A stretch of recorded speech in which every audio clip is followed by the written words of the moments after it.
The Kremlin is personally mocking President Donald Trump, a former U.S. ambassador to Russia has said, after state news TV likened photos of the U.S. leader playing golf to propaganda. Mr.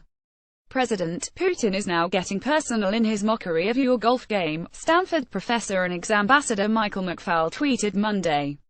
This is a state-owned network, he added, linking an image from state-run channel Russia One's programming earlier in the day. Related, Russia's military is beating China, India and Iran in its own Army Olympics. Daily emails and alerts get the best of Newsweek delivered to your inbox. The image came from the channel's news discussion show called 60 Minutes, which dedicated a brief but odd segment to Trump's golf game, Barack Obama's last holiday and Justin Trudeau's tartan kilt. The episode of the show, which aired earlier on Monday, focused on the topic of sanctions and recent conversations between Russian Foreign Minister Sergei Lavrov and U.S. State Secretary Rex Tillerson about them. Definitely, we will show and tell you everything, the host of the show said before announcing a brief detour from proceedings to discuss the images that captivated the entire world. Footage from Vladimir Putin's recent fishing trip flashed on the screen.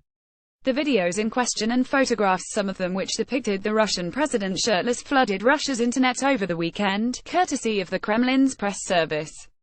Russia's state TV network decided to address the negative coverage that some of the bare-chested stills of the leader received abroad. Another propagandist photo album, writes The Washington Post. The show's host remarked, before also accusing the New York Times, CNN and The Independent of unkind coverage.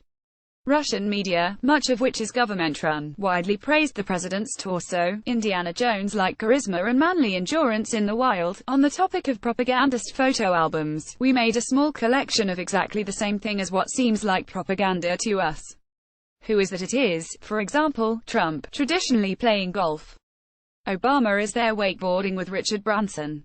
Trudeau, the Canadian Prime Minister, is on our right in a kilt. The conversation returns to the topic of sanctions shortly afterward with little explicit explanation of why the photos of foreign leaders amount to propaganda. Of all the images shown, only a photo of Ukrainian President Petro Poroshenko in a military jet was actually taken and disseminated by his government.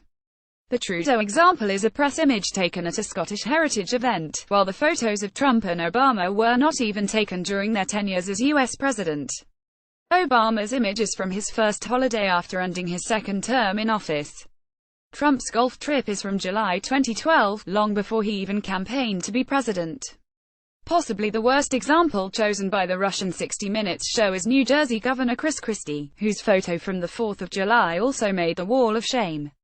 Press images of Christie relaxing at a beach he ordered to be closed days before the biggest national holiday in the U.S. enraged Americans and inspired a meme. In Russia, recent weeks have seen increasing mockery aimed at Trump, despite an early tide of optimism when he was elected. Earlier this week, Russian Foreign Minister Sergei Ryabkov disparaged Trump for what he said was an even tougher position toward Russia than his predecessor Obama, while last week Prime Minister Dmitry Medvedev accused the administration of total weakness on its Russia agenda.